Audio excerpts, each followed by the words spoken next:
नमस्कार। आज के इस नए विश्लेषण में आपका स्वागत है। चलिए बिना कोई समय बर्बाद किए सीधे आज के मुद्दे पर आते हैं। आज हम जिस विषय की गहराई में जाने वाले हैं वो है विपक्ष का संकट। आज की हमारी मूल सामग्री एक बहुत ही सीधा और कड़वा आरोप लगाती है कि भारत का जो मुख्य विपक्ष है ना, वो सरकार की जवाबदेही तय करने के अपने सबसे बुनियादी काम में पूरी तरह से फेल हो रहा है। हमारे लोकतांत्रिक ढांचे को समझने के लिए इस विषय को समझना वाकई बहुत जरूरी है। अब जरा इस स्टेटमेंट पर गौर कीजिए। भारत के विपक्षी दल किसी काम के नहीं हैं। सुनकर थोड़ा अजीब लग सकता है, लेकिन ये कोई हवाई बात नहीं है।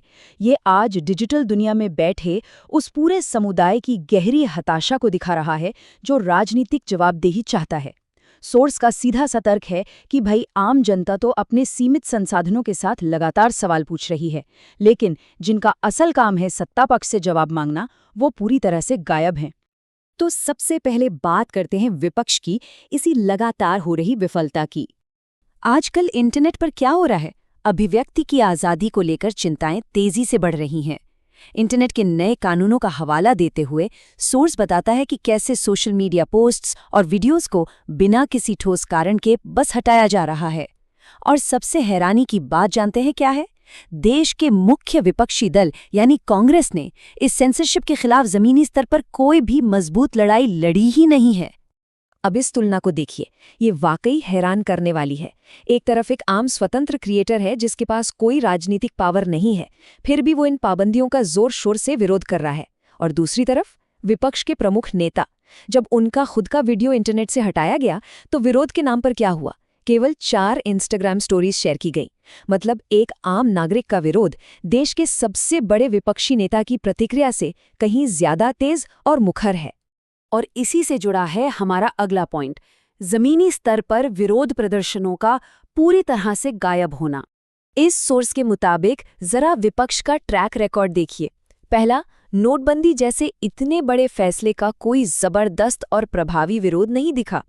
दूसरा, ये लगातार दावा करते हैं कि वोट चोरी हो रहे हैं, लेकिन क्या इसके खिलाफ कोई देशव्यापी चुनाव बहिष्कार या बड़ा जन आंदोलन खड़ा किया गया? बिल्कुल नहीं।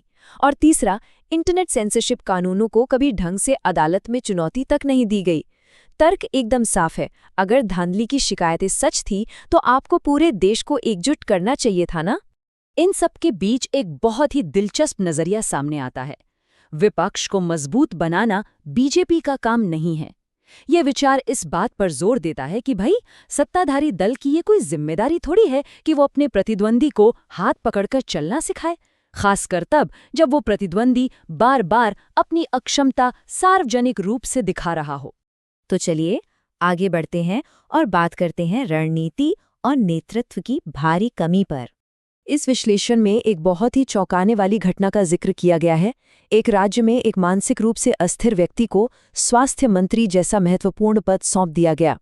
ये उदाहरण ये समझाने के लिए दिया गया है कि सरकार इतने निडर होकर बिना किसी डर के फैसले इसलिए ले पा रही हैं क्योंकि उन्हें अच्छे से पता है कि विपक्ष के पास इन गंभीर मुद्दों को उठाने के लिए ना तो क्षमता है और ना ही जरूरी राजनीतिक समझ। मतलब इनकी रणनीतियां देखिए।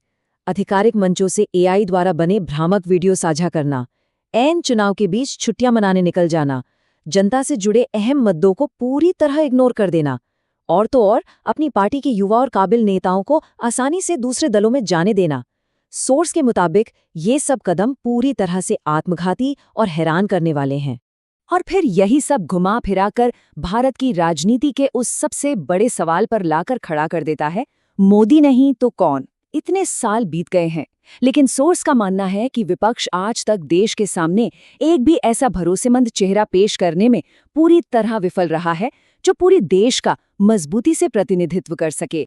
और इस राजनीतिक खालीपन का नतीजा क्या हुआ? इंटरनेट पर भयंकर राजनीतिक ध्रुवीकरण। आज सोशल मीडिया साफ तौर पर 2 चरम गुटों में बंट चुका है। एक तरफ अंध समर्थक हैं तो दूसरी तरफ अंध विरोधी।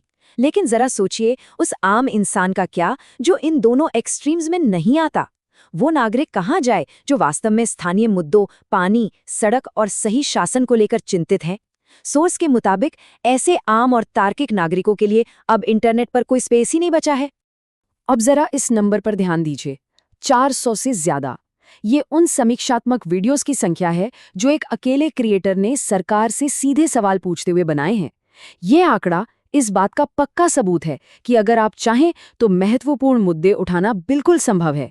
विडंबना देखिए, जो काम एक अकेला नागरिक अपने दम पर कर सकता है, वो काम देश का मुख्य विपक्ष अपने इतने बड़े और विशाल ढांचे के बावजूद नहीं कर पा रहा है।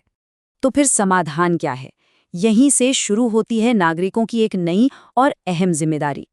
अगर हमारा राजनीतिक ढांचा फेल हो रहा है, तो सोर्स की एक बहुत ही स्पष्ट अपील है। नागरिकों को अब खुद आगे आना होगा। इसके लिए 3 कदम बताए गए हैं। पहला, इन अक्षम राजनीतिक दलों के भरोसे बैठना पूरी तरह बंद कीजिए। दूसरा, इस राजनीतिक खालीपन और अपमान को चुपचाप सहने से साफ इनकार कर दीजिए। और तीसरा, सबसे जरूरी कदम, स्थानीय स्तर पर शासन की जवाबदेही तय करने के लिए सामूहिक रूप से वो काम खुद अपने हाथों में लीजिए जो असल में विपक्ष को करना चाहिए था। तो आज के इस विश्लेषण को हम इस बहुत ही चुभते हुए और गहरे सवाल के साथ खत्म करेंगे।